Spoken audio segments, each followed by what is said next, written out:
नमस्कार, मेरा नाम है असीमा भट्ट। मैं एक एक्ट्रेस हूँ, राइटर हूँ, डायरेक्टर हूँ और मैं काउंसलर भी हूँ।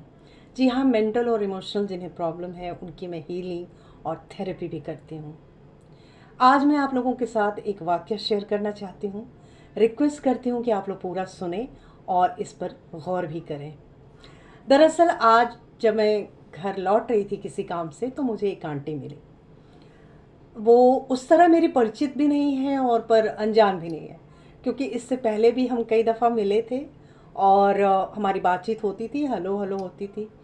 तो आज बहुत दिनों के बाद मिलना हुआ और हम दोनों एक साथ बोल पड़े, कह रहे इतने दिनों से कहाँ थे।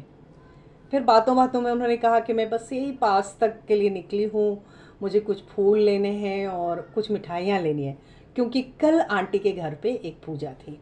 वो अकेली रहती हैं।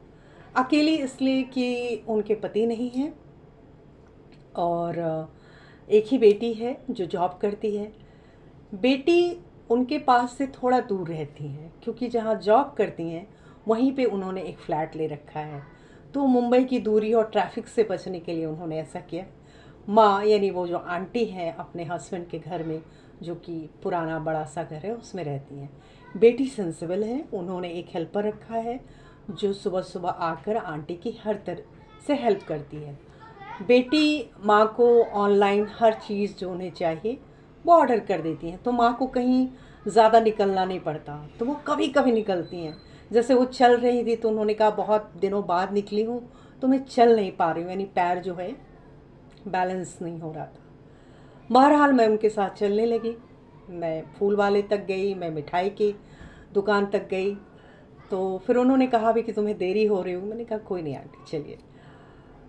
उन्होंने कहा तुम्हारा मैं नाम तक भी नहीं जानती। मैंने अपना नाम बताया तो उन्होंने कहा कि कभी मेरे घर आओ। मैंने कहा जी आंटी, आप एड्रेस बता दीजिए। तो मैंने जब ऐसे कहा तो उन्होंने मुझे ये निकाल कर दिया। ये जो पेपर देख रहे हैं इस पर आंटी का नाम, पूरे पोस्टल एड्रेस के साथ, मोबाइल नंबर के साथ, साथ ही उनकी बेटी का भी नाम और मोबाइल नंबर है। दरअसल आंटी कभी कभी भूल जाती हैं या कहीं अकेली जाती हैं तो रिक्शे वाले को नहीं समझा पाती कि उन्हें एग्ज़िट कहाँ जाना है, और ना ही वो इतनी समझदार हैं कि जो स्मार्टफ़ोन होता है वो चला सकें और जीपीएस में अपना एड्रेस ढूंढ कर बता सकें।